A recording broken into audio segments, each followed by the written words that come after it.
ಕರುನಾಡು times channel ಹಾಗೂ YouTube, Facebook, Instagram ಪೇಜ್ನಲ್ಲಿ ಜಾಹೀರಾತು ನೀಡಲು ಈ ನಂಬರಿಗೆ ಕರೆ ಮಾಡಿ.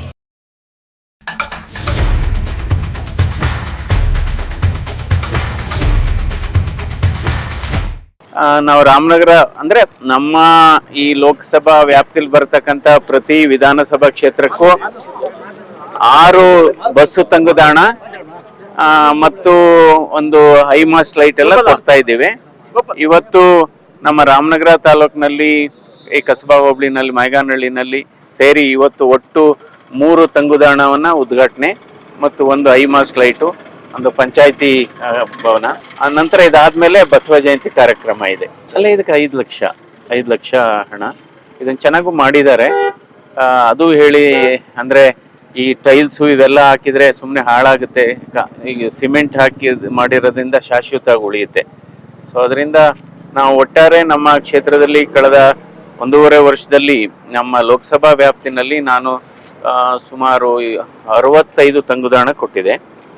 65 ತಂಗುದಾಣ, ಒಂದು 50 ರಿಂದ 55 ಬೋರ್ವೆಲ್ಲು, ಒಂದು 60 ರಿಂದ 70 RO ಪ್ಲಾಂಟ್ ಡ್ರಿಂಕಿಂಗ್ ವಾಟರ್.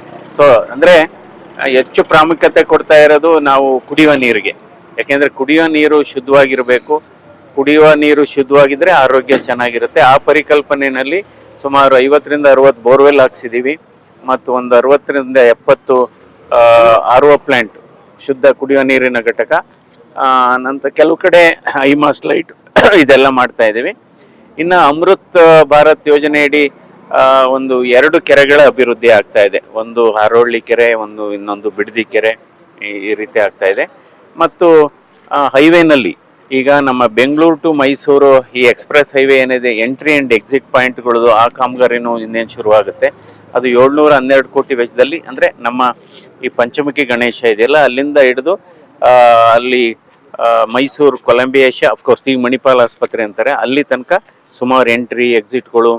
ಇಲ್ಲೂ ಕೂಡ ಶಶಿಗಿರನಹಳ್ಳಿನಲ್ಲಿ ಒಂದು ಅಂಡರ್ ಪಾಸು, ನಂತರ ಒಂದು 2-3 ಇದು ಓವರ್ ಸ್ಕೈ ವಾಕು ಅದೆಲ್ಲ ಮಾಡ್ತಾ ಇದೆ.